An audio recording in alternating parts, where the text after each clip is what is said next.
So another reading wrap, this time for March, in which I read 14 books. Wasn't necessarily as much as I would have liked to. Those 14 were all read in the first 3 weeks of March, and in the last week I was just too busy to really do anything and only managed to read 400 pages of The Count of Monte Cristo. The first 7 I'm not going to talk about in too much depth, as I have spoken about them previously, and they were And the Mountains Echoed by Khaled Hosseini, The Casual Vacancy by J.K. Rowling, Still Me by Jojo Moyes, The Midnight Library by Matt Haig, Go Set a Watchman by Harper Lee, Truly Madly Guilty by Liane Moriarty, and Divergent by Veronica Roth. For a quick overview of them all, for Khaled Hosseini's And the Mountains Echoed, I thought the first 100 pages were fairly lackluster. I did understand what the structure of the novel was going for, but I didn't care for it too much. However, the themes of relinquishing burdens and acts of charity and kindness that we can or cannot do for others, I thought was very interesting. For Still Me by Jojo Moyes, did enjoy it. I thought it was a very refreshing take, moving away from classics, which I normally read. Thoroughly enjoyed the characters that Jojo Moyes created, of Louisa in particular. Thought it was very charming, very well written.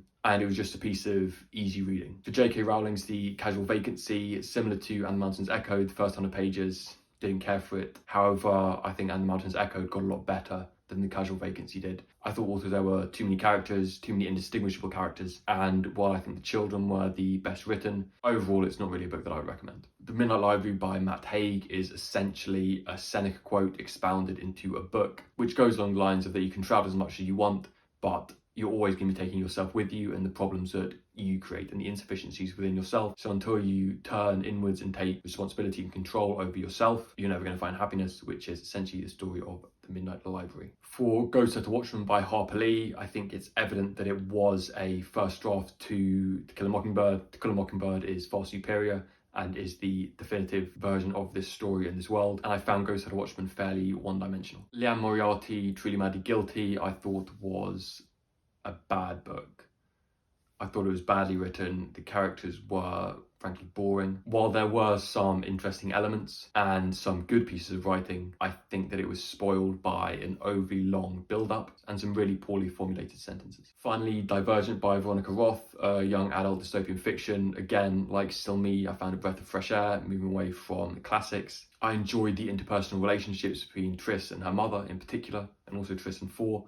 I found the flowering and blossoming of that relationship very funny, very charming. Probably not going to read any more of the series though, as I don't really have any burning desire to do so. Across all 7, there's clearly a very strong focus on identity and the idea of taking control over your own life, moving away from your internal pressures, but also the societal pressures that are coming externally, and finding out who you truly want to be. An interesting thought, and perhaps also an interesting reflection on modern society, as it's not a theme which is so prominent within the classics. So I'm not really making any claims over it, but I think it's an interesting point for someone to look into about how the common themes of literature has changed. Identity and self-control and the manner of dictating your own life seem to be fairly prominent at the moment from my, albeit small sample size of modern literature. Another 2 books that I won't talk about too much, as I've spoken about them at length in another video, are Road to Wigan Pier and 1984, both by George Orwell. The classic dystopian novel of 1984, it was an interesting parallel to the world that was set up by Veronica Roth in Divergent. I unfortunately found the Divergent world set up didn't really make too much sense in comparison to 1984. However, they both share the central tenet to dystopian novels, which is control being exerted over the majority by a minority force. I think 1984 is still the definitive version of this dystopia. Obviously, we can contrast that to Huxley's Brave New World, which follows a more utopia dystopia approach. 1984 is probably the Orwell book to recommend. However, if you were looking for something different from him, I could perhaps recommend Keep the Aspidistra Flying or Coming Up for Air. I think both are interesting books. Keep the Aspidistra Flying focuses more on the nihilistic aspect, where the oppression isn't as overt, and a lot of it is coming for self-perceived worth, but also from the financial system that is in place in the world. Whereas Coming Up for Air could almost be seen as a prologue to 1984, although set in a world that we can recognise. However, George Orwell has some misgivings and some insights into where he thinks the world is going to go. Road to Wigan Pier is George Orwell's non-fiction account of his time spent with coal miners in the north of England. It's very interesting insight, followed by an essay on socialism and the pitfalls that socialists can fall into. So if you're more interested in the political aspect of 1984 and how authoritarian systems develop, then Photoing Pier is an interesting insight. The next one is Tom Wolfe's The Electric Kool-Aid Acid Test, a psychedelic experience book, in a similar vein to Fear and Loathing in Las Vegas. And to be honest, going into it, that was all I really knew. I will say straight away that I didn't enjoy the format of the book. And I think for this style of ethnographic journalism, which I mean living in and experiencing the community that you're observing, you really have to be interested in the subject matter. And this follows a section of Ken Kesey's life, which was interesting, as One Flew Over the Cuckoo's Nest I was a big fan of, although Sometimes a Great Notion I wasn't too much. And it was partly validating in this book to find that critics at the time also didn't enjoy Sometimes a Great Notion and felt that it was perhaps overwritten, which was something I shared, so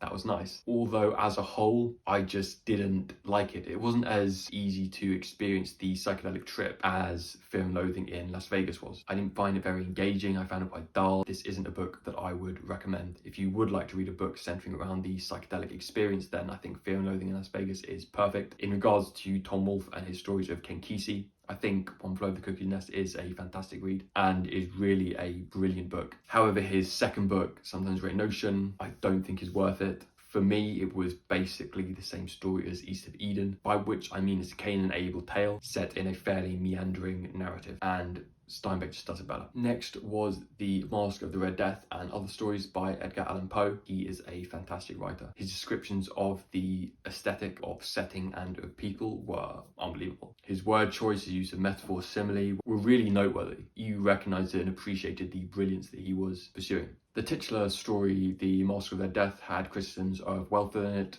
predominantly focused on distance between the wealthy and the poor. However, throughout the collection of stories, I would say that the most prominent theme was that of regret and conscience, most famously with the Telltale Heart, which was included in the collection. To be honest, most of it made me think of Raskolnikov, the protagonist of Dostoevsky's Crime and Punishment. I found a lot of similarity between the mental thought process. The two that I enjoyed the most were The Pit and the Pendulum and The Black Cat. I think The Black Cat was my favourite. And it reminded me a lot of Roald Dahl's short stories, in terms of the twist that occurred there, and the setting as well. So I would highly recommend this collection of stories, the Little Penguin Clothbound Classics. I think the stories in it are great. However, I still recommend any Edgar Allan Poe. I think he's a fantastic writer. Staying on the theme of criticisms of wealth, we have Tender as a Night by F. Scott Fitzgerald. I have to say that I do prefer this, I think, to The Great Gatsby. While I think that The Great Gatsby is an interesting presentation of the Roaring Twenties and an examination of the opulence that took place there, I think that Tender as a Night is a better examination of the wealthy as a whole, and particularly in the manner that wealth is used to control. The other aspect of that is also in terms of relationship, and particularly the idea of the damsel in distress, and how the protagonist in the novel Dick Diver is only attracted to women who need his protection, and he likes to play the role of the protector. And I found that to be a very interesting character examination. Next is Othello by William Shakespeare, although I have read a lot of Shakespeare previously, never Othello. It was very assertive of the themes that it wanted to present, particularly of jealousy, through the mechanism of reputation, and how reputation can be destroyed or augmented. I would also say, in terms of plot structure, that it's interesting to see how little stories have changed over time. We still have all the build-up and then this huge climactic confrontational battle, which is a format that Othello follows, and a lot of stories do, but it's really analogous to the Marvel films or the superhero films that we have today. And, you know, over the centuries, the theatrical medium and expression of stories, whether it is theatre or cinema, have hardly changed. Othello is the thriller or action film of its time. And it was interesting to read Othello at this time and then move on to The Count of Monte Cristo a few weeks later, as they essentially share the same themes, that being jealousy and also the use of reputation. The Count of Monte Cristo is quite Shakespearean, even in some of the formulation of some of the sentences. You can see the influence of Shakespeare there. And there's not only Othello, but there's also a Macbeth aspect to it as well. So it was very interesting to see those comparisons and also the impact of Shakespeare on classical literature and literature today. The final book is Tolstoy's The Cossacks, and this is the first of Tolstoy in a short format that I've read. However, he's just as brilliant in this format. He has a way of telling the story that just reels you in. There was a lot of allusions to conflict in the book between the Cossacks and the Chechens, or the Tatars. Then there's also the Russian soldiers who are being sent to assist and reinforce the Cossacks, and the tension that you have between the Russian way of life and the Cossack way of life. In classic Tolstoy fashion, we have the musings on love and also the purpose and the way to give a good life. That seems to be the central focus of Tolstoy's writing, and particularly on the idea of